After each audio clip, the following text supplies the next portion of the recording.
कार्यक्रम के पुण्यार्जक हैं एडवोकेट श्री वीरेंद्र कुमार, श्रीमती कुसुमबाई जी, राजकुमारी पुष्पा जी, मंजू, सीमा, समस्त कठरिया परिवार, कुरवाई, विदिशा, मध्य प्रदेश। श्रीमती सीमा विक्रम जैन, पुत्र पुत्री आयुष, आयुषी, ओसवाल बूलन, तिलक नगर, इंदौर, मध्य प्रदेश। श्रीमती सुमन विनोद जैन, श्रीमती नेहा गौरव जी, श्रीमती ईशु सौरभ जैन, अनवी प्रियाल, अयांश अर्हता जैन, समस्त परिवार, कृष्णा नगर, दिल्ली। श्रीमती मान देवी, पवन कुमार, पुष्पा गोधा, कमल शशि, महावीर सरिता, संजय, अंशुल, पूजा, राहुल, अदिति, ऋषभ, अतिवीर, आश्वी, जिंतांश, आरोही, अरहम, गोधा परिवार, विजयनगर, गुलाबपुरा, राज्यास वाले, राजस्थान। ज्योति से ज्योति जलाते चलो, प्रेम की गंगा बहाते चलो।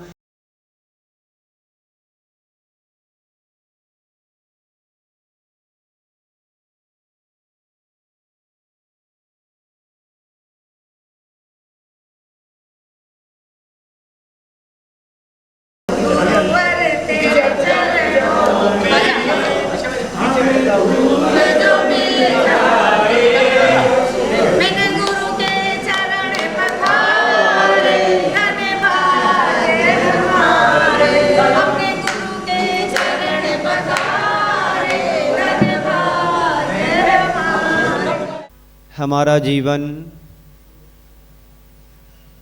8 कर्मों से मिलकर के बना है। जो हम जीवन पाते हैं उसमें 8 कर्मों का संयोग होता है। ज्ञानावर्णी, दर्शनावर्णी, वेदिनी, मोहिनी, आयु, नाम, गोत्र और अंतराय। ये 8 कर्म हमारी आत्मा से अनादि से जुड़े हुए हैं और जब तक हमारे कर्मों की नजरा नहीं होगी तब तक हमारा जीवन इसी तरह से कर्म बंधन से बनता चला जाएगा। तो हमारे आचार्यों ने कर्म निर्जरा के लिए कहा है कि कर्मों की निर्जरा करो। तो निर्जरा कैसे होती है? दीपक तपे तपेरे बाती, दीपक तपे तपेरे बाती, तुझको तपना ही होगा। और माटी तपे तपेरे माटी, तुझको तपना ही होगा। जब तक शरीर को तपाएंगे नहीं तब तक हमारी कर्मों की नजरा भी नहीं हो सकती है। अनुकूलताओं में तो सब लोग अनुकूलता का लाभ लेते हैं, पर सच्चा धर्मात्मा वही होता है जो प्रतिकूलताओं में भी अनुकूलता बना करके चलता है। कर्म हमारी आत्मा का एक प्रबल शत्रु के रूप में माना गया है। कर्म का ये प्रवाह हमारी आत्मा में निरंतर चल रहा है, आत्मा से जुड़ा हुआ है। जब तक हम कर्म के प्रवाह को रोकेंगे नहीं तब तक हम अपनी आत्मा के वास्तविक स्वरूप की पहचान भी नहीं कर पाएंगे। हम अपने जीवन में सुख और शांति को तो चाहते हैं, और वो सुख और शांति हमारे जीवन में कैसे आती है? तो उसके लिए पुरुषार्थ हमारे लिए अपेक्षित होता है। जब तक हमारी आत्मा से कर्म जुड़े रहेंगे तब तक हमें सुख और शांति प्राप्त नहीं हो सकती है।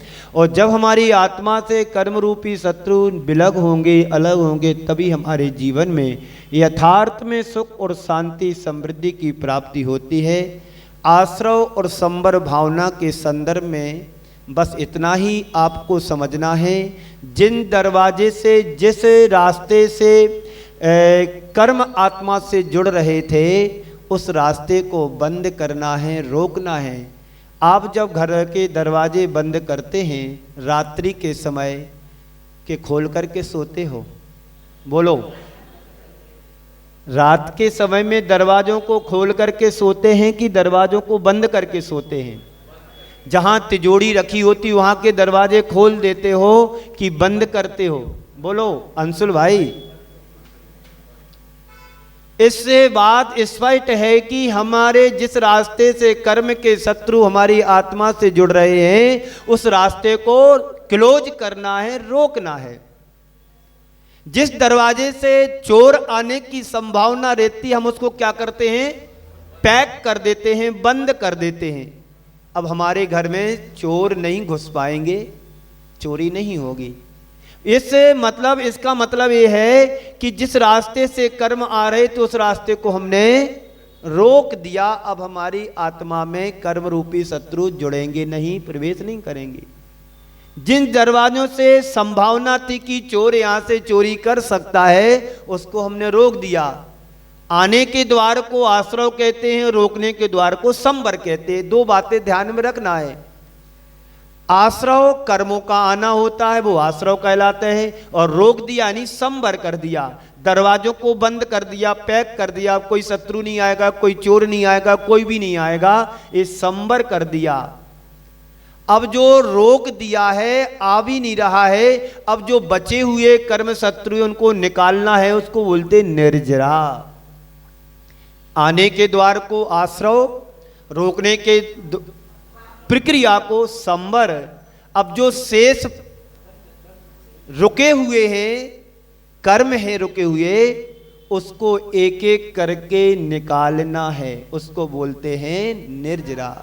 थोड़ी सी चर्चा इन तीनों शब्दों पर करूंगा, आश्रव पर, संवर पर और निर्जरा पर। तो कर्मों के आने के द्वार को आश्रव कहते हैं। इस साहित्यिक भाषा में जिस दरवाजे से कर्म आ रहे थे उसे हमने बड़ी सावधानी से बुद्धिपूर्वक रोक दिया। अभी आप लोग आ रहे थे, मैंने इशारा किया, स्टॉप वहीं पर रुकेंगे, ये आपका संवर हो गया। अब जितने हमारे अंदर इस प्रवचन हॉल में बैठे हुए मंदिर में, अब प्रवचन के बाद धीरे धीरे एक एक करके आप घर चले जाएंगे, मंदिर खाली हो जाएगा। कुछ एक आध माली बचेगा, पुजारी बचेगा जो साफ सफाई करने के लिए। ये निर्जरा हो गई। और जब पूरा मंदिर खाली हो जाएगा तो मोक्ष हो जाएगा।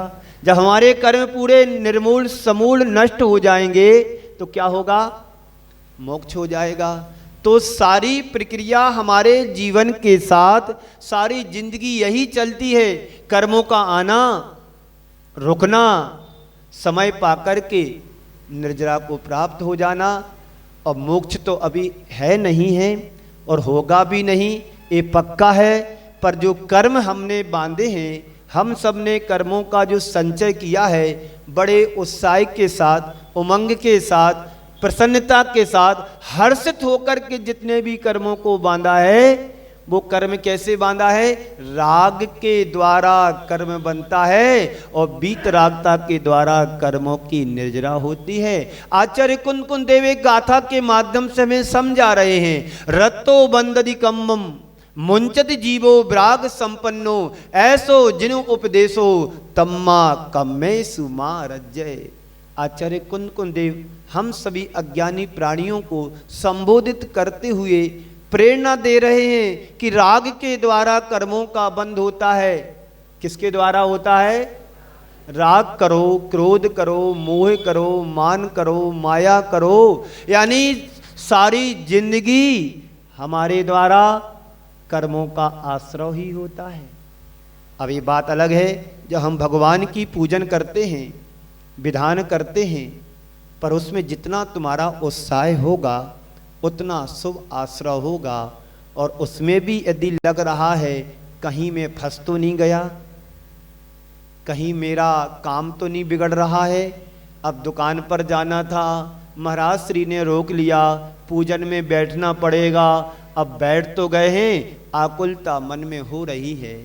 जहां पर आकुलता होती वहां पर कर्म अशुभ बन रहा है। 24 आवर्स रनिंग तुम्हारी आत्मा से कर्म प्रति पल जुड़ रहा है, चाहे वो कर्म शुभ हो या अशुभ हो। जितनी तीव्रता से आप भगवान की भक्ति करोगे उतना आपका पुण्य का आश्रय होगा, और जितनी तीव्रता और उत्साह के साथ अशुभ कर्म करोगे उतना अधिक पाप का बंध होगा। अब तय तुम्हें करना है कि पाप कर्म की मात्रा कितनी ज़्यादा है और पुण्य कर्म की मात्रा कितनी कम है। हमारे जीवन में प्रतिपल सबसे ज्यादा अशुभ आश्रव होता है। सारी जिंदगी में आश्रव कर्म की संख्या ज्यादा है, संबर की कम है, और उससे कम निर्जरा की है। निर्जरा तो कर्म जो अवस्था को लेकर के बंधा है वो समय पाकर के ही झड़ेगा। तुम्हारे पास ऐसी कोई व्यवस्था नहीं है। जो कर्म 1 साल बाद उदय में आने वाले होंगे वो आज तुम उसको उदीना करके कर्मों को झड़ा दो। वो महातपस्वी के जीवन में ही हो सकता है, महापुरुषों के जीवन में हो सकता है कि समय से पहले कर्मों को उदय में ला करके निर्जरा को प्राप्त करा देते हैं। वो महापुरुषों के जीवन की बात है, हम और आप जैसे साधारण लोगों की बात नहीं है। क्योंकि हमको थोड़ी सी सर्दी लगती, हम व्यवस्था बना लेते हैं, गर्मी की हीटर लगा लेते हैं, और भी चीज़ें यूज कर लेते हैं, कपड़े गर्म पहन लेते हैं, सारे दरवाजे खिड़की पैक कर लेते हैं, और सर्दी से बचना चाहते हैं तो हीटर लगा लेते हैं, गर्मी का सहारा ले लेते हैं। तो निर्जरा कहां से हुई? संत कहते हैं निर्जरा वही कर सकता है जो खुले आसमान में रह करके प्रतिकूलताओं में अनुकूलता बनाता है। आचार्य गुरुदेव ने बहुत अच्छे योगी भक्ति का पद्यानुवाद करते हुए कहा है महायोगियों के लिए, ग्रीष्म काल में आग बरसती गिरी शिखरों पर रहते हैं। ध्यान से सुनना सुनील भाई कोठारी जी। ग्रीष्म काल में आग बरसती गिरी शिखरों पर रहते हैं, वर्षा ऋतु में तरुतर रहकर कठिन परिसय सहते हैं, शीत काल आकाश तले भू पर सोते हैं। ठंडी के दिनों में खुले आसमान में साधु संत साधना करते हैं, गर्मी के दिनों में चट्टानों पर खड़े होकर के जैसे जैसे सूरज घूमता है वैसे वैसे उनका मुख भी घूमता है, और बरसात के दिनों में झड़ियों पर झाड़ियों के नीचे लेकर बैठ कर के या खड़े होकर के ध्यान करते हैं। तब अपने जीवन में जुड़े हुए कर्मों की निर्जरा कर पाते हैं। वही व्यक्ति मोक्ष का अधिकारी बनता है जब सारे कर्मों को नष्ट कर देता है। तो शत्रु को यदि विनष्ट करना चाहते हो तो अपने अंदर कर्मों की निजरा का भाव जगाएं, साधना के लिए उत्साहित रहें। सारी जिंदगी 2 ही चीजों में निकल पाती है, आश्रव करने में और बंद करने में।